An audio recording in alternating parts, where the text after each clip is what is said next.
नहीं मुझे जानकारी है, लेकिन ऐसी कोई घटना हुई है तो दुखद घटना है। और जब भी इस तरह की कोई घटना होती है तो आप क्या कह सकते हैं, दुखद है। अब क्या किसके किसने कालिक पोत दिया? कांग्रेस ने। देखिए पोस्टर पे कालिक पोतने से क्या होगा? पोस्टर पे कालिक भाई मंगल पांडे के जो कृत्य हैं वो कालिक पहले से अपने पुता हुआ है उनके मुंह पे। कोविड के दौरान इस पूरे देश में सबसे ज्यादा संकट, सबसे ज्यादा कष्ट, सबसे ज्यादा अव्यवस्था, कुव्यवस्था कहीं हुई तो वो बिहार में हुई। और उस समय मंगल पांडे बिहार के स्वास्थ्य मंत्री थे। उस आदमी को कम से कम इतना जरूर होना चाहिए था कि हम जीवन में कभी स्वास्थ्य मंत्री नहीं बनेंगे, फिर स्वास्थ्य मंत्री बन के फिर बड़ी बड़ी बात करना। और अभी आपने देखा कि पीएमसीएच में कितनी विभत्स घटना हुई है और फिर भी इन लोगों को कोई ना लोक लाज कोई है नहीं, ना शर्म है। इनको कम से कम स्वास्थ्य मंत्री को तो इस्तीफा देना चाहिए। भाई किसी दलित समाज की नाबालिग लड़की, उसके साथ रेप हुआ, 4 दिन तक वो महिला मुजफ्फरपुर के अस्पताल में परेशान रही, उसको पीएमसीएच में लाया गया, वहां पूरे दिन उसको एडमिशन नहीं मिला। और स्वास्थ्य मंत्री, मुख्यमंत्री, इस मतलब ऐसे लग रहा है कि ये सब शून्य हो गए हैं। अरे भाई सुपरिटेंडेंट को हटाए, सुपरिटेंडेंट को हटाने से क्या होगा? हेल्थ मिनिस्टर का नहीं हटना चाहिए? सुपरिटेंडेंट को क्यों हटाने से क्या होगा? सुपरिटेंडेंट को हटाने से क्या? सुपरिटेंडेंट जो थे पीएमसीएच के, वो 3 बार से एक्सटेंशन उसको दिया गया था उस आदमी को। आपको तो जानकारी होगी, पत्रकार हैं आप। वो आदमी रिटायर्ड हैं पहले के, उनको 2 बार या 3 बार एक्सटेंशन देके वहां पर रखा गया है। तो किसने रखा है आप लोग जानते होंगे। नहीं, आप सुनिए, आप मुझे बताइए कि जो अफसर रिटायर हो गया, उस अफसर को अच्छे काम करने के आधार पर एक्सटेंशन देकर आपने पीएमसीएच में रखा है और पीएमसीएच में ये घटना होती है, तो उस अफसर का दोष है कि उस अफसर को जिसने एक्सटेंशन दिया है उसका दोष है? तो जो लोग एक्सटेंशन दिए थे सुपरिटेंडेंट साहब को, उन पर भी तो कार्रवाई होनी चाहिए। क्या लगता है सर, नैतिकता नहीं बची? भाई नैतिकता का क्या बात है, यहाँ तो मुंहजोरी है, शर्म भी नहीं है, लज्जा भी नहीं है। और ये भी नहीं कह रहा है आके कि भाई हम अपनी इस गलती पे शर्मसार हैं, हम इसको सुधारने का प्रयास करेंगे। हर दिन ये घटना हो रही है। इन लोगों को तो कोई शर्म भी नहीं है।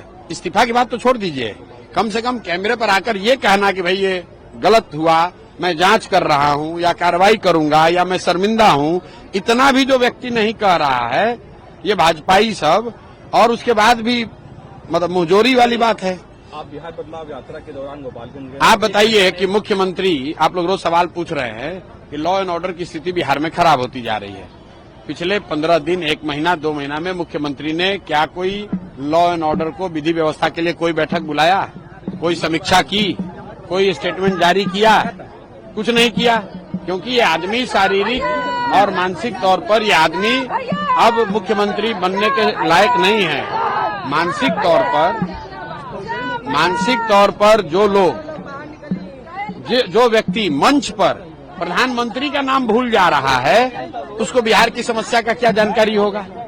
मंच पर बैठे हुए हैं, बगल में प्रधानमंत्री हैं और साहब दूसरे आदमी अटल बिहारी वाजपेयी को प्रधानमंत्री बता रहे हैं। चिराग पासवान भी अपने सरकार पे सवाल उठा रहे हैं कि मुख्यमंत्री जी अपनी चुप्पी तोड़िए, जो लॉ एंड ऑर्डर की। अरे भाई, तो चिराग पासवान जी तो खुद ही सरकार में है, तो खाली मुख्यमंत्री जी पर ही सरकार में नहीं है। अरे मेरे भाई, बिल्कुल के एनडीए के केंद्र की सरकार में है, उनकी पार्टी यहाँ सरकार में, उनके साथ अभी इसी नीतीश कुमार के साथ चुनाव लड़ेंगे। क्या बात करते हैं चिराग जी? खाली नीतीश कुमार से ही क्यों सवाल पूछा जाए? भाजपाइयों से भी तो पूछा जाए। नीतीश कुमार को इस कुर्सी पर कौन बैठाया है? नीतीश कुमार का तो 42 विधायक है। नीतीश कुमार को मुख्यमंत्री के कुर्सी पर भाजपाइयों ने बैठाया है। स्वास्थ्य मंत्री भाजपा का है, राजस्व मंत्री भाजपा का है। और अगर दाखिल खारिज में लूट मचा हुआ है, जमीन के सर्वे में घोटाला हो रहा है, तो राजस्व मंत्री से क्यों नहीं सवाल पूछा जा रहा है? भाई, ये दिलीप जायसवाल यही तो अभी राजस्व मंत्री थे। अरे पूरा लूट इसी आदमी ने तो मचवाया है। अब फिर अभी कहेंगे तो कहेगा कि इन पर कानूनी नोटिस भेजेंगे। भेजो नोटिस। सर, गोपालगंज में यात्रा के दौरान एक महिला ने आपसे शिकायत की, गुहार लगाई कि उनका एक बच्चा खो गया है, जिसके बाद खबर ये है कि वो बच्चा मिल गया है। हाँ, मैं जब गोपालगंज गया था से 3 दिन पहले, जिस दिन मेरी तबीयत खराब हुई, उस दिन सभा में एक महिला मिली थी, 2 महिलाएं मिली थी।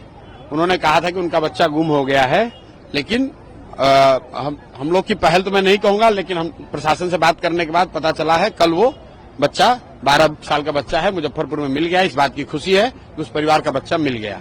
ये दिखाता है कि छोटी सी पहल भी लोगों की जिंदगी में कितना बड़ा फर्क ला सकता है। हम लोग कोई एमएलए एमपी नहीं है। वो बच्चा इतने दिन से गुम है, कोई उसको पूछने वाला नहीं है। एक फोन हमने किया और वो बच्चा शाम तक मिलके आ गया, मुजफ्फरपुर से ढूंढकर आ गया। सपनों का बिहार कैसा होगा भाई बिहार प्रशांत किशोर के सपनों का बिहार वो है जो रोज बता रहे हैं। जिस दिन हरियाणा पंजाब से लोग आकर यहाँ नौकरी करेंगे तो हम मानेंगे कि बिहार अब बन गया बढ़िया। भाजपा के लोग कहते हैं राम राज्य, भाजपा के लोग कहते हैं राम राज्य की स्थापना करेंगे। न ठीक ही है, जो भी राज्य, देखिए राम राज्य का मतलब क्या है? जहाँ 100 में 80 आदमी दिन में 100 रुपया नहीं कमा रहा है तो कौन राम राज्य? बताइए। जहाँ आधे से ज्यादा परिवार के बच्चे जाकर बाहर मजदूरी कर रहे हैं गुजरात में, तो कैसा राम राज्य? तो गुजरात में होगा राम राज्य, बिहार में तो राम राज्य नहीं दिख रहा है। बिहार में बोल रहा है लोग सीता जी का मंदिर बनेगा। बिहार में सीता जी का, अरे भैया, यहाँ बिहार में हर गांव में मंदिर है। हम लोग यहाँ रोजगार हो जाए, बढ़िया सरकार हो जाए तो हम लोग सीता जी का, राम जी का जो मंदिर बना है अयोध्या में, उससे भी भव्य मंदिर हम लोग सीता जी का अपने दम पर बनवा लेंगे। उसके लिए भाजपा के लोगों की जरूरत नहीं है।